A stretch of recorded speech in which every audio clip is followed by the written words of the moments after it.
qui se met à vibrer un peu à la façon de la peau d'une vache quand une mouche vient la taquiner.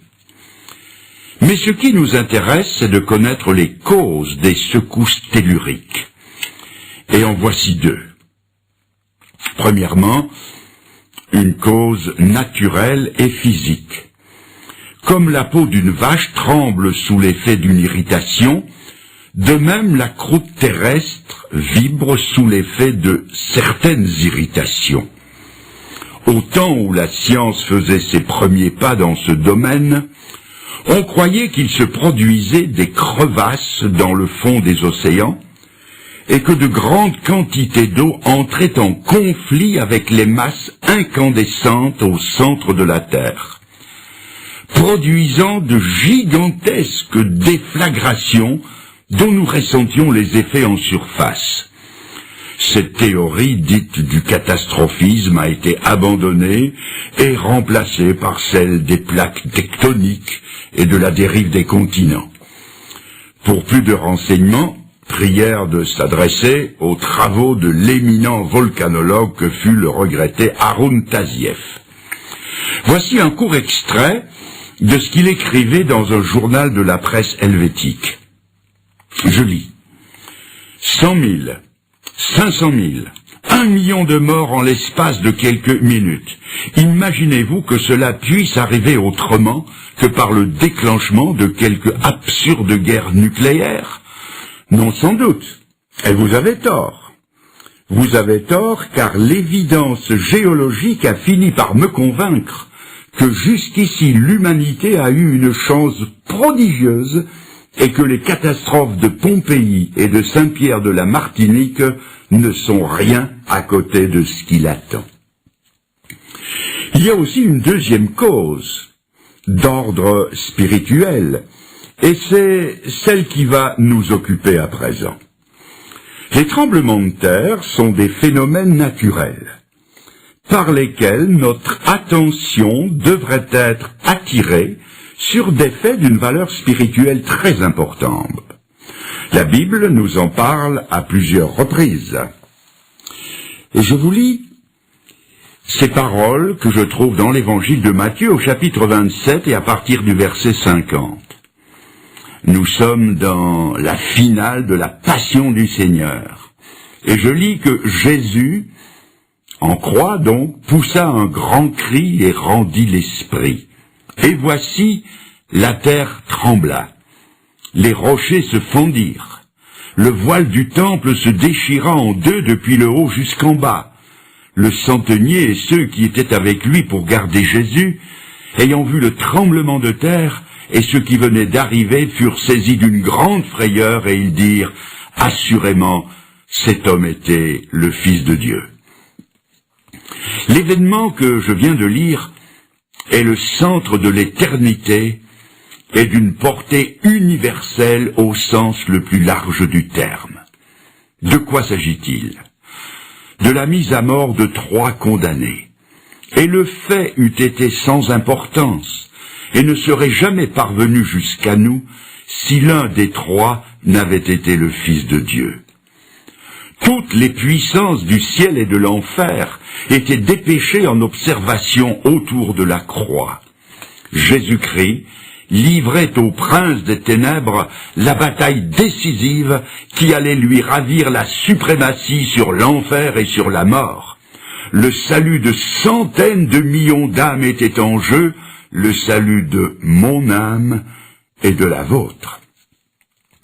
D'un côté, il y avait Jésus-Christ, qui venait pour expier les péchés de tous ceux qui croiraient en lui.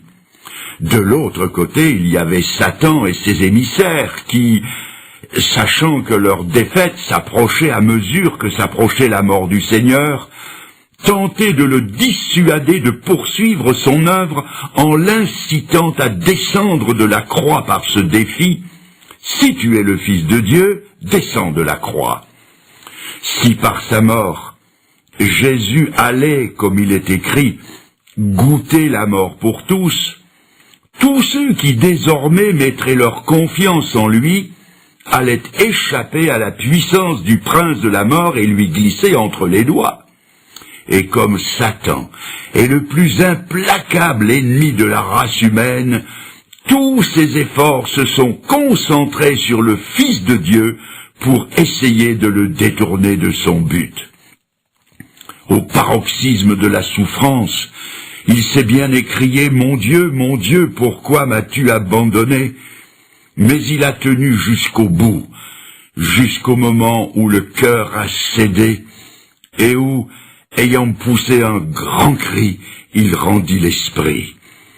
Et à ce moment précis, la terre trembla, les rochers se fendirent, le temple de Jérusalem vacilla sur ses bases, et le voile qui séparait le lieu saint du lieu très saint, et dont les historiens disent qu'il avait 30 centimètres d'épaisseur, ce voile se déchira en deux du haut en bas, comme une vieille toile de coton.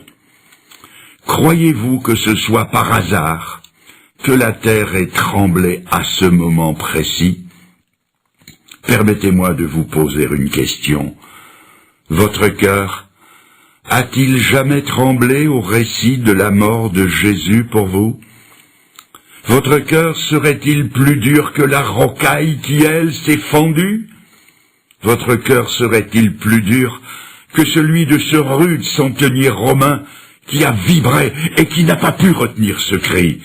Certainement cet homme était le juste Fils de Dieu.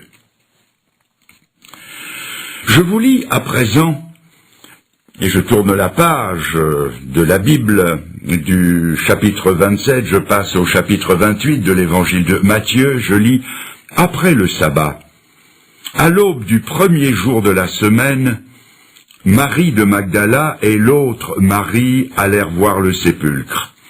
Et voici, il y eut un grand tremblement de terre, car un ange du Seigneur descendit du ciel, vint rouler de la pierre, s'assit dessus et dit aux femmes, « Pour vous ne craignez rien, je sais que vous cherchez Jésus qui a été crucifié, il n'est point ici, il est ressuscité. » Nous sommes ici au premier jour de la semaine. C'est le 3e jour qui suit le sinistre vendredi de la crucifixion et de la mise au tombeau. Le corps sans vie du Seigneur a été descendu de la croix et déposé dans le tombeau d'un certain Joseph d'Arimathée.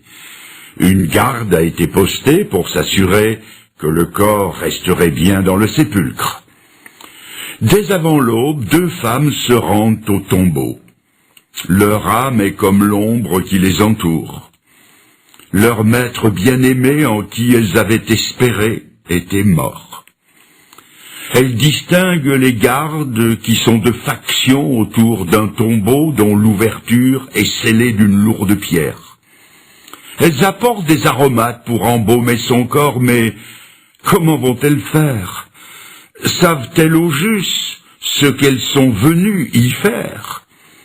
Tout à coup, à 3 jours d'intervalle, la terre se met à trembler au point que les sentinelles, prises de panique, tremblent de peur. Un personnage éblouissant de clarté roule la lourde pierre et s'assied dessus, et le tremblement de terre est accompagné de la nouvelle la plus stupéfiante qu'oreille humaine n'ait jamais entendue. Il n'est pas ici, il est ressuscité. Un tremblement de terre a salué l'annonce de la résurrection de Jésus-Christ. Croyez-vous que ce soit par hasard que la terre ait tremblé à ce moment précis? Je ne sais pas si vous vous rendez compte de l'importance de l'événement et de la doctrine qui en découle. L'apôtre Paul, conduit par le Saint-Esprit, exprime 2 pensées à ce sujet. Voici la première. Si Jésus n'est pas ressuscité, la prédication de l'Évangile est vaine. La foi aussi est vaine. Ceux qui croient sont encore dans leurs péchés, ceux qui sont morts sont perdus, et ceux qui espèrent en Christ sont les plus malheureux de tous les hommes. Vous trouvez ça dans 1 Corinthiens 15.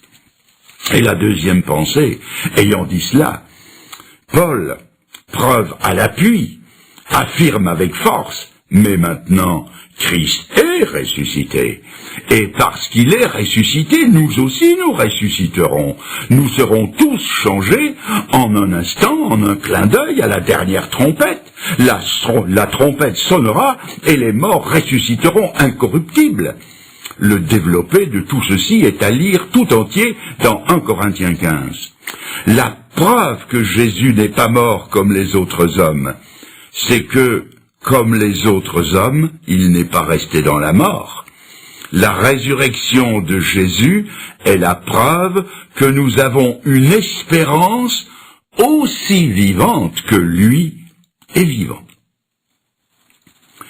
Je continue, et je rappelle, un tremblement de terre a salué la mort de Jésus-Christ. Un autre tremblement a salué l'annonce de sa résurrection, et maintenant, une série de tremblements de terre annonce son prochain retour. Avant de quitter les siens, le Seigneur ne les a pas laissés sans consolation. C'est en ces termes qu'il leur a dit qu'il reviendrait. Que votre cœur ne se trouble pas. Vous croyez en Dieu, croyez aussi en moi. Il y a plusieurs demeures dans la maison de mon Père. Je vais vous y préparer une place, et quand je vous aurai préparé une place, je reviendrai, et je vous prendrai avec moi, afin que là où je suis, vous y soyez aussi. On trouve ça dans Jean 14. Il ne leur a pas révélé la date de son retour, et il leur a même interdit de chercher à le savoir. Mais il leur a donné des signes avant-coureurs de son retour.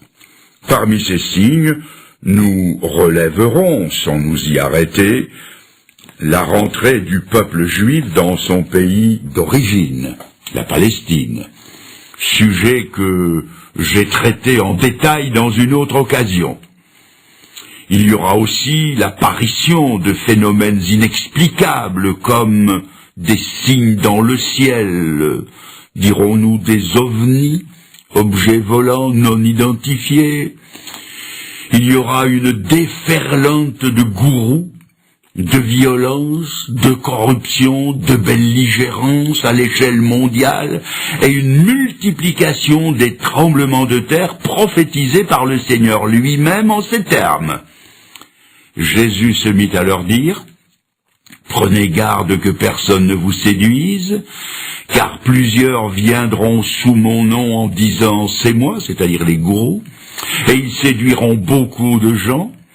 Vous entendrez parler de guerre et de bruit de guerre. Une nation s'élèvera contre une nation, un royaume contre un royaume. Il y aura des famines, il y aura, et je souligne, il y aura des tremblements de terre en divers lieux. Ce ne sera que le commencement des douleurs. Je viens de lire cela dans l'évangile de Marc au chapitre 13. Quelqu'un me dira peut-être que des tremblements de terre, il y en a toujours eu, et que par conséquent, ils ne peuvent pas être un des signes du retour de Jésus-Christ. Il est vrai que pour les Japonais, chez qui la terre tremblote si souvent que l'idée que ce soit un signe ne les impressionnera pas.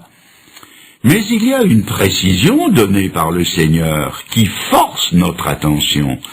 Il a parlé de secousses telluriques, non seulement sur une ligne de faille où l'écorce terrestre présente des faiblesses, mais il a précisé que cela se produirait en divers lieux. Et nos savants reconnaissent d'ailleurs que ces phénomènes se généralisent un peu partout sur la surface de notre globe. Suite à une secousse sismique importante au Maroc, j'ai relevé ce commentaire d'un spécialiste: le Maroc n'est pas un pays où la terre est fréquemment secouée. En me fiant aux déclarations de la Bible, que je tiens pour inspirées de Dieu, j'ai entrepris une collection d'un genre nouveau. J'ai guetté toutes les nouvelles des tremblements de terre d'intensité variable rapportées dans mon journal et je les ai découpées et collées dans un album. Il ne m'a